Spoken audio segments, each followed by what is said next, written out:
Welcome to the Divisioning 101 e-learning series, Introduction and Overview module. Let's take a quick look at how divisioning works in Special Olympics. For athletes and fans, there is nothing as exciting as a down-to-the-wire race, or two equally matched teams in a buzzer-beating battle for gold. At Special Olympics, we love the thrill of the game and pushing our limits to achieve a new personal best. During competitions, this happens through a system called divisioning that gives athletes a fair and equal opportunity to compete, regardless of ability level.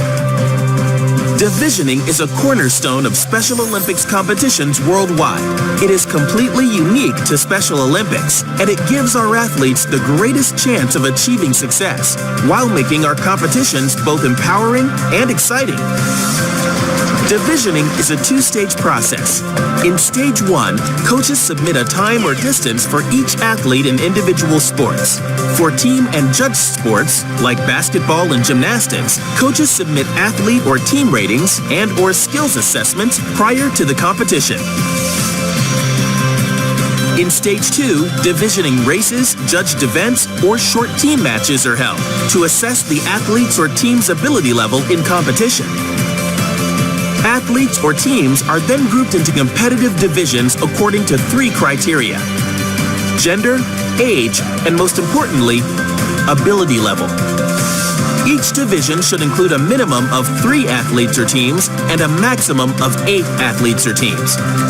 There should be no more than a 15% difference between the most highly skilled athlete or team and the lowest skilled athlete or team in each division. Divisions are now set for final competition. Divisioning is an essential part of a successful Special Olympics competition, and every coach plays an important role.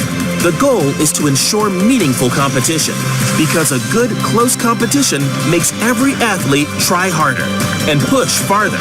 It's about athletes rising to a challenge and giving it their all. That's why sports fans call Special Olympics events the best in sport. Through Special Olympics divisioning, athletes with intellectual disabilities are valued and recognized, regardless of ability. All they need to do is their very best.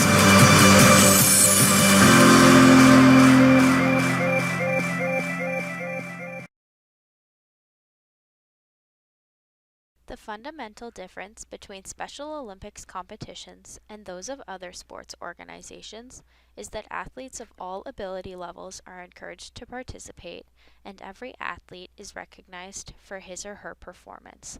Competitions are structured so that athletes compete with other athletes of similar ability in equitable divisions. Special Olympics Ontario has 3 main categories of sport, and each category has their own process for divisioning. These categories include individual sports, team sports, and judged sports. Individual sports are divisioned based on submitted and preliminary times or scores. Module 1 will walk you through the manual process of divisioning individual timed sports that typically use GMS, Special Olympics Games Management Software, to handle divisioning. The sports covered in Module 1 include athletics, Nordic, snowshoeing, speed skating, and swimming. Module 2 will provide an overview of the divisioning process for alpine skiing. In Module 3, we will look at how divisioning is done for 5 and 10-pin bowling, as well as bocce and golf.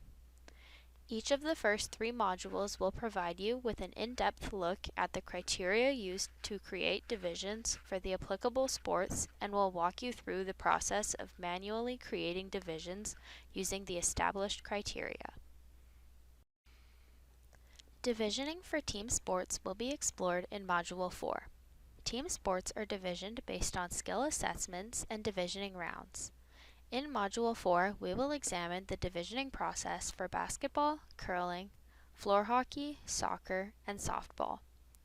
Course participants will gain insight into the utilization of skill assessment forms, the setup of divisioning committees, and a look at creating competition schedules. Judged sports are all divisioned based on a predetermined set of criteria. Each sport has its own unique criteria set, so each sport will be explored separately in its own module. Module 5 will provide an overview of the divisioning process for figure skating. Rhythmic gymnastics divisioning process will be explained in Module 6. And last but not least, Module 7 will cover powerlifting's divisioning process. Divisioning 101 has been set up in such a way that you may choose to take any combination of the 7 modules. Take just one course, a couple of courses that pertain to the sports that you coach, or you may take all 7 modules to develop a better understanding of the entire Special Olympics divisioning process. Please let your sport developer staff know if you have any questions regarding any of the information provided throughout this course.